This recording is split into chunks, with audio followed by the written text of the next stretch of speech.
Selamat pagi, Bapak Ibu, saudara-saudari yang dikasihi Tuhan. Kita bersyukur pada pagi hari ini kita bisa kembali bersama-sama.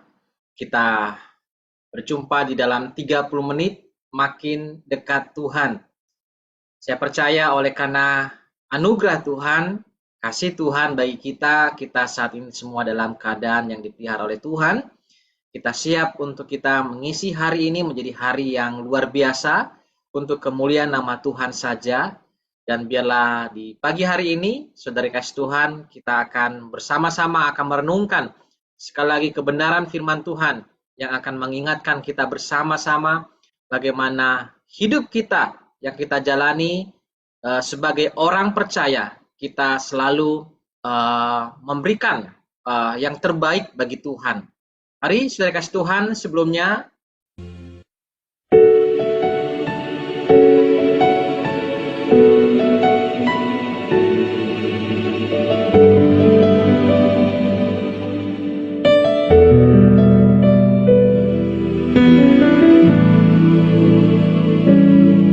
saat ku hancur hati, ku datang padamu. Kau beri kekuatan dan beri penghiburan.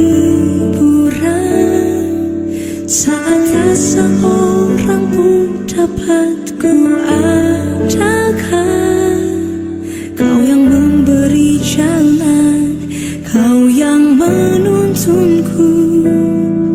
Saat ku tak mengerti dalam hidup ini, namun firman-Mu selalu menerangiku. Engkau yang buatku kuat lewati semua. Engkau pertolonganku, tempat harapanku, Tuhan. Ku percaya janji-Mu dalam hidupku. Kau beri kemenangan, Tuhan. Kau selalu setia di dalam hidupku.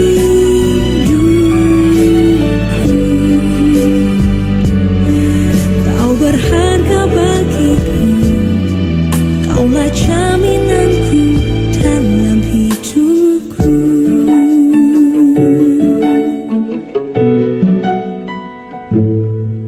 ya Bapak Ibu, saudara-saudari yang dikasih Tuhan, pada pagi hari ini kita akan bersama-sama merenungkan satu kebenaran firman Tuhan. Dan tentunya judul yang saya angkat pada pagi hari ini adalah bicara tentang bagaimana kita menang atas ketakutan. Saya akan membacakan dari Mazmur 59, ini menjadi kelanjutan kita di dalam makin dekat Tuhan.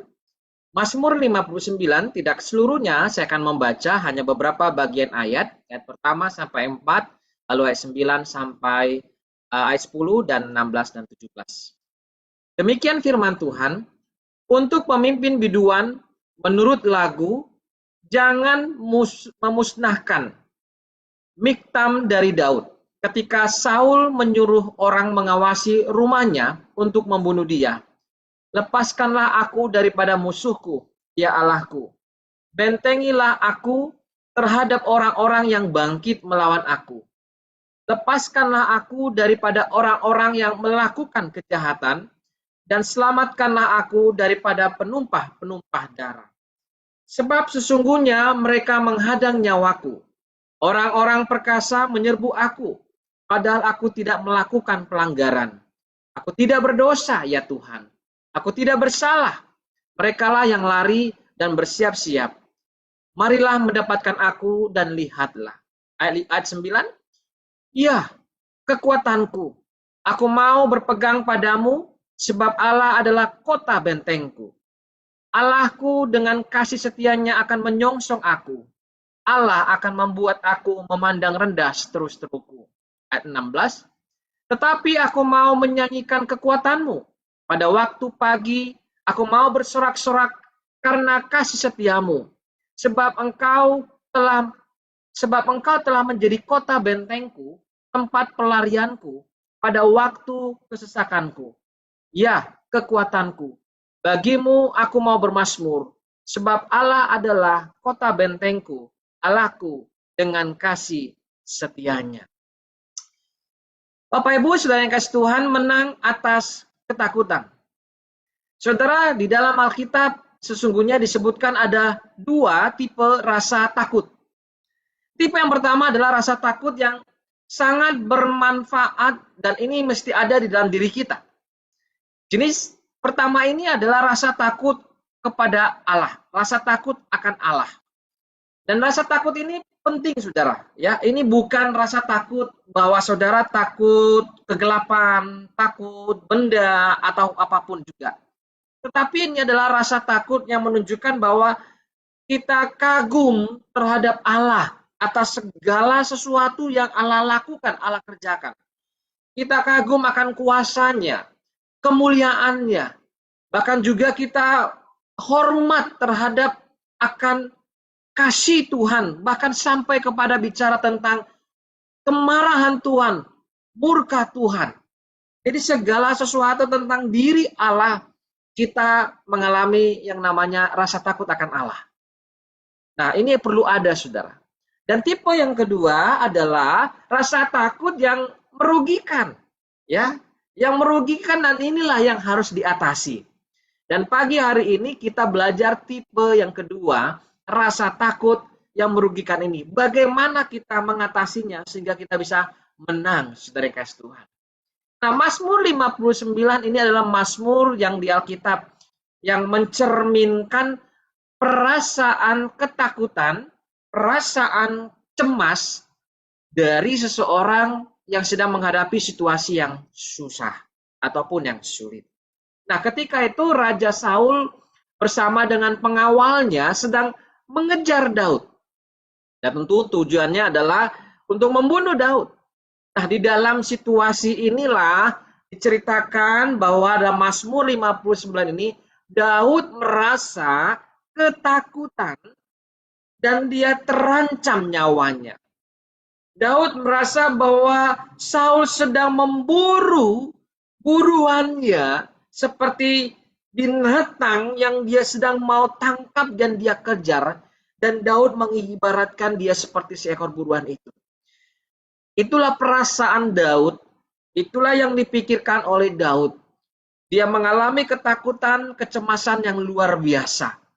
Nyawanya terancam.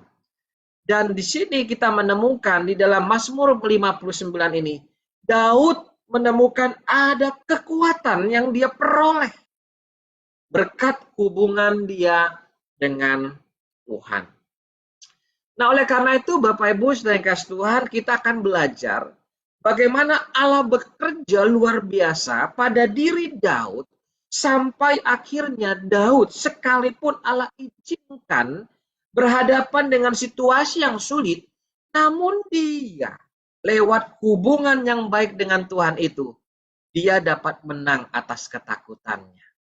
Nah, ada beberapa hal yang kita bisa petik pelajaran dari firman Tuhan pagi hari ini, dan kiranya ini juga menjadi kemenangan atas ketakutan yang kita alami dalam bentuk apapun itu, yang terutama dari jenis ketakutan yang merugikan diri kita sebagai orang percaya. Yang pertama, saudara, bahwa kita harus belajar memahami, mengerti, dan mengakui bahwa kita takut. Nah, ini saudara ya.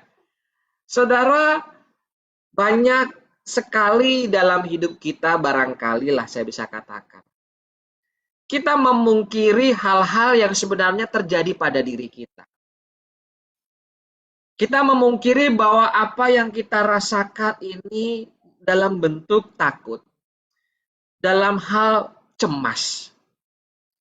Saudara, ternyata di dalam kehidupan kita ini, sebagai orang percaya kita harus belajar bukan hanya meresponi hal-hal yang sifatnya rohaniah, tetapi hal yang sifatnya jasmani yang dimana itu Allah taruhkan pada diri kita dengan begitu baik sekali untuk menjadi alarm yang memberitahukan bahwa sebenarnya kita sedang cemas ataupun takut. Jadi hal yang pertama atau langkah yang pertama yang harus kita lakukan adalah bagaimana kita mengakui di hadapan Tuhan, mengakui pada diri kita sendiri, terutama juga bahwa kita sedang mengalami rasa takut. Saudara, itu hal yang lumrah, saudara, mengalami rasa takut. Namun akan menjadi tidak baik, tidak sehat kalau kita tidak mengakui. Menyangkali atau menekan perasaan takut dalam diri seseorang atau dalam diri kita itu memiliki dampak yang buruk, yang signifikan pada kesejahteraan mental seseorang ataupun emosional seseorang. Perasaan ketakutan yang tidak diakui ataupun tidak diungkapkan dengan benar dapat mengarah pada tekanan emosional yang merugikan kesehatan mental kita.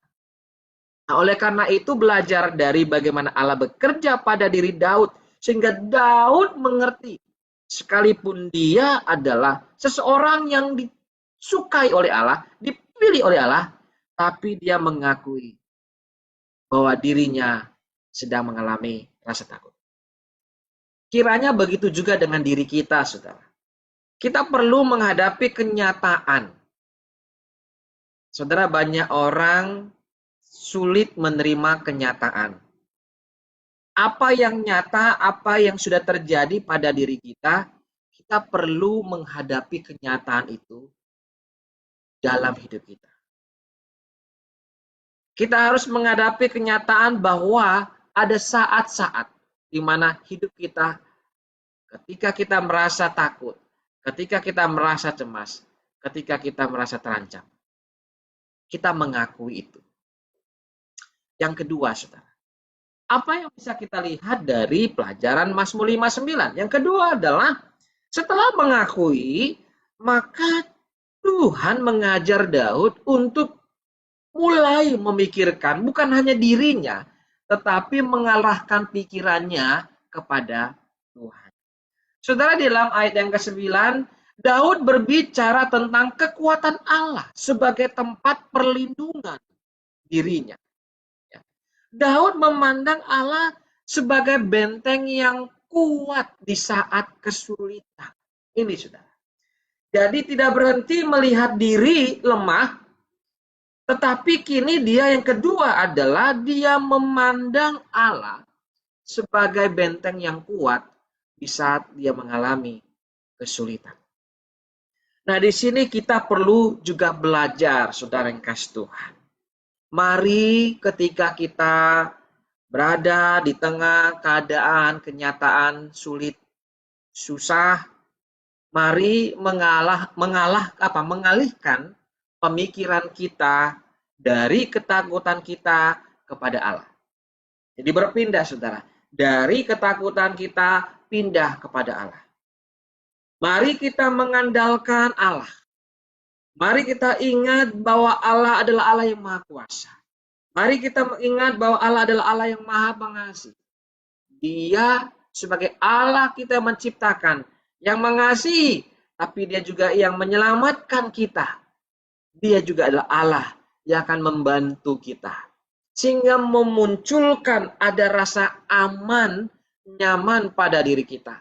Sehingga dengan perasaan aman dan nyaman itu, kita berani menghadapi tantangan yang ada, saudara. Nah, ini yang kedua. Jadi setelah mengakui diri, yang kedua adalah mengarahkan pikiran kita kepada Allah. Yang ketiga adalah kita masuk kepada yang namanya doa. Kita memohon pertolongan sama Tuhan. Saudara, di dalam ayat 1 dan 2, firman Tuhan berkata begini, tolonglah aku ya Allah, lepaskan aku daripada musuh-musuhku dan seterusnya. Selamatkanlah aku dari perbuatan jahat mereka dan lepaskanlah aku dari mereka yang pembunuh. Saudara, dari yang ketiga ini, dari sikap Daud, kita belajar sebagai orang percaya, mari kita datang kepada Tuhan di dalam doa-doa kita. Naikkanlah doa kepada Tuhan. Saudara, bukan hanya perkara besar yang kita sedang hadapi. Bahkan sesungguhnya Tuhan meminta perkara apapun dalam hidup kita, kita naikkan doa. Kita memohon kepada Tuhan di dalam setiap situasi kita. Seperti situasi pagi ini. Bapak, Ibu, saudara-saudara akan berangkat pergi ke tempat pekerjaan. Berdoa kepada Tuhan. Naikkan doa permohonan kepada Tuhan. Jangan lupa, jangan hanya mendoakan diri kita yang akan menempuh perjalanan. Doakan untuk keluargamu yang kau tinggalkan. Walaupun hanya beberapa saat. Doakan mereka semuanya. Bahkan doakan keluarga kita nan jauh. Mungkin kita seorang anak yang merantau di sebuah kota dan kau meninggalkan keluarga besarmu. Doakan mereka juga. Dan doakan banyak hal yang lainnya. Mohon pertolongan Tuhan. Ingat saudara, Allah tempat perlindungan kita. Tapi juga Allah adalah tempat perlindungan mereka. Keluarga kita, saudara-saudara kita. Dan kita siap untuk mendengar bagaimana Tuhan menjawab kita. Yang terakhir, saudara kasih Tuhan, apa yang kita bisa lakukan? Yang keempat adalah, jika kita setelah berdoa, ambil waktu kita menaikkan syukur kepada Tuhan. Naikkan syukur. Saudara, Mazmur 59 di ayat yang terakhir, 16-17, dia berkata demikian. Tetapi aku akan menyanyikan kuasamu dan bersorak-sorak karena kasih setiamu, karena engkau adalah benteng bagiku. Saudara dikasih Tuhan, ini adalah satu ucapan syukur yang dinaikkan oleh Daud. Daud lebih baik meresponi dengan bersyukur kepada Tuhan atas perlindungan Tuhan daripada dia menghabiskan waktu hanya bersungut-sungut atau menghabiskan waktu hanya mengeluh atau menghabiskan waktu hanya menghitung perkara-perkara yang berat yang sedang dihadapinya. Jauh lebih baik bersyukur. Karena apa?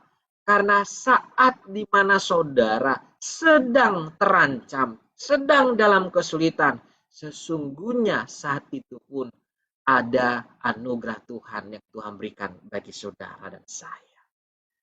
Saudara, meskipun dalam situasi yang tidak nyaman, situasi yang susah, situasi yang sulit, saudara, naikkan syukur kepada Tuhan. Kalau saudara dan saya bisa terbangun di pagi ini, siapa yang merasa dan percaya kita sudah terjaga oleh Tuhan, kita bangun. Berapa jam kita terlelap tertidur tanpa kita mengawasi diri kita sendiri. Apa saja bisa mengancam kita, tetapi Tuhan menjaga kita. Kita bangun pagi. Sudahkah kita menaikkan syukur kepada Tuhan? Bukan karena hebatnya kita menarik nafas dengan udara yang gratis dikasih Tuhan ini. Bukan. Itu semua karena anugerah. Tuhan masih memfungsikan semua hal yang membuat kita menikmati anugerah Tuhan. Sudahkah kita mensyukuri tarikan nafas yang kita sudah hirup beberapa waktu yang tadi? Saudara yang dikasih Tuhan, mari saudara kita kuat di dalam Tuhan, menang atas ketakutan kita. Saudara, saya tutup dengan sebuah cerita. cerita dari seorang bernama Blake Bart. Dia seorang yang terkenal karena perbuatan jahatnya. Dia merampok 29 kereta pos Wells Fargo di tahun 1875 sampai 1883. Saudara, dia berhasil menanamkan rasa takut di dalam hati para korbannya.